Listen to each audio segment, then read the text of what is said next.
it through July. Let's check out what's growing, what we've harvested, and how things are going here on Whistle Pig Homestead.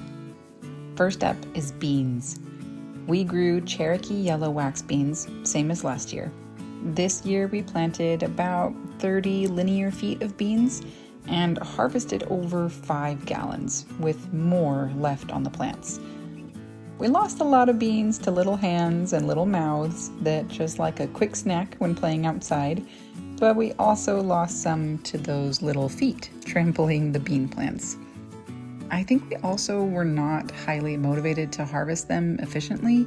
They're not something I've mastered using fresh in my cooking, and I also don't use a lot of canned beans in cooking. So I froze some for stir-fry dinners, but ended up not getting to a lot of them. We have canned some in the past as dilly beans, and they were not my family's favorite snack, but it's definitely something I want to reconsider because they grow so well. So how can I use and store them? Next up, let's check out our zucchini. I made some progress this year in figuring out how my family likes to eat zucchini, which is great because this one plant was pumping them out and they were huge. We found success with zucchini bread, stir fries, and baked zucchini sticks with Parmesan on top. I even shredded and froze the huge ones for later. I'll sneak those shreds into pasta sauces and save some for more zucchini bread.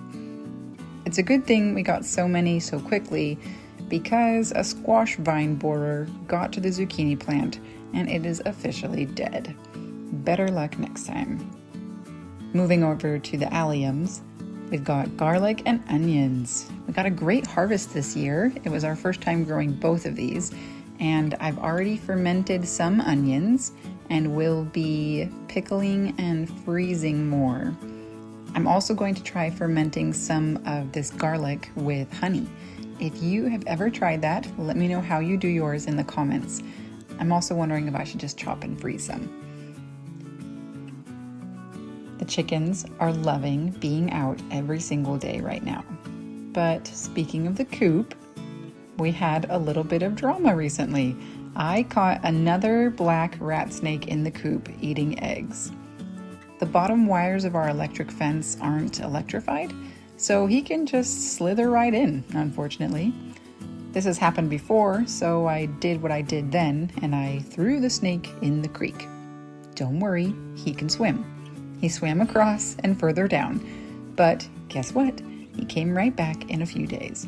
So round 2 meant loading him up and transporting him elsewhere, farther away from our egg supply. Next up, sunflowers. These are awesome. They bring a variety of pollinators, a massive pop of color, and eventually great food for both the wild birds and the chickens. We always have just thrown some into the ground and enjoyed the pop of color that they bring. We planted corn and pumpkins kind of intermixed. We let those pumpkin vines grow in under the corn, and the corn is tasseling nicely right now. We've got sweet corn and neon pink popcorn, and we are hopeful that we will get some of both. Some of the pumpkins were ready a bit too soon, and others are still growing and hiding in the foliage. We have a couple jack-o'-lantern pumpkins that are ready and we had to bring inside, and we have a couple moringa squash pumpkins that are still growing, and I spied a Jarradale pumpkin somewhere under the corn. Very excited for that one.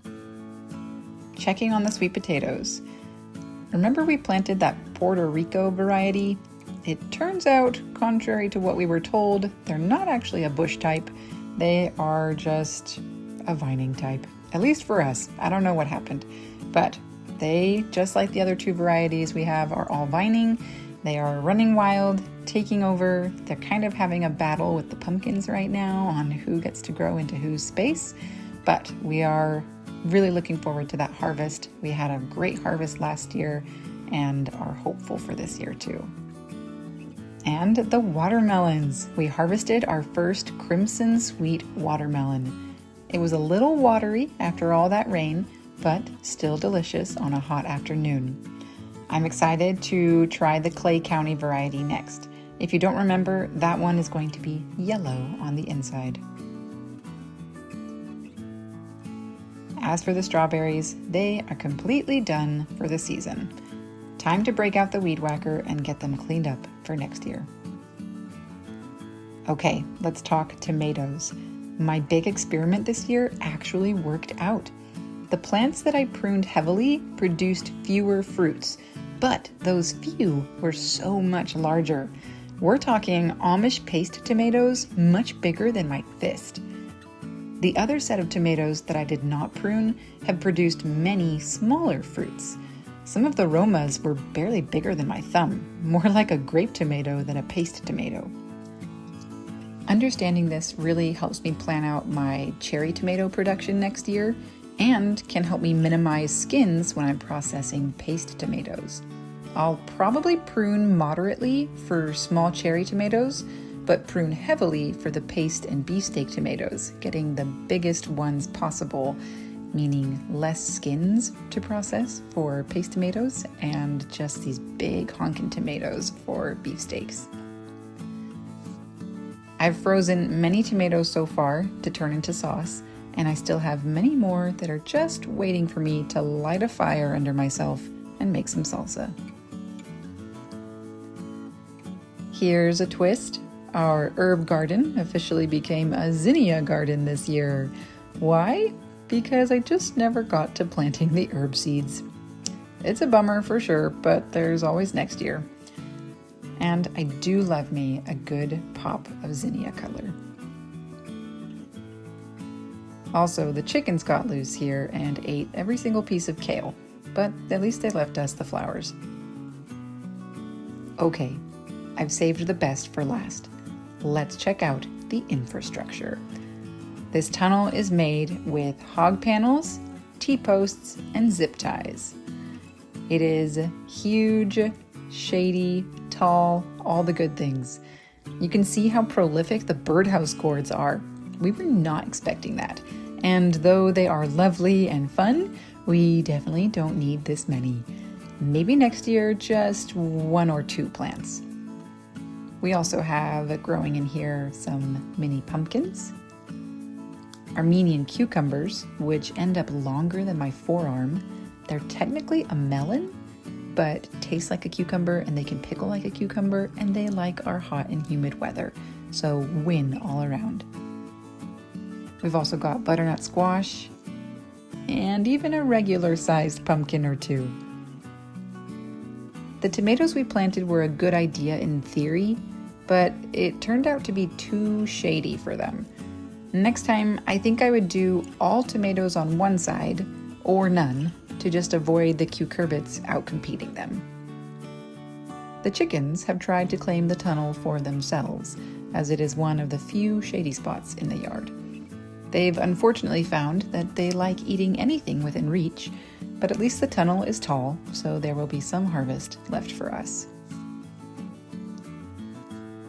If you look around, messy areas abound right now. July in Tennessee is a hot and humid jungle, and keeping up is a full-time job, one that I've already reserved for homeschooling and homemaking. But you know what? I'm so excited for what's next. We eventually will get things cleaned up, and the fall garden will come together soon. We're planning on planting beets, carrots, cauliflower, broccoli, Brussels sprouts, more beans, and peas. And hopefully the kale will also make it this time. All right, thanks for hanging out on the homestead today. If you enjoyed this tour, hit that subscribe button. Let me know what you're harvesting, and I will see you in the next one. See ya!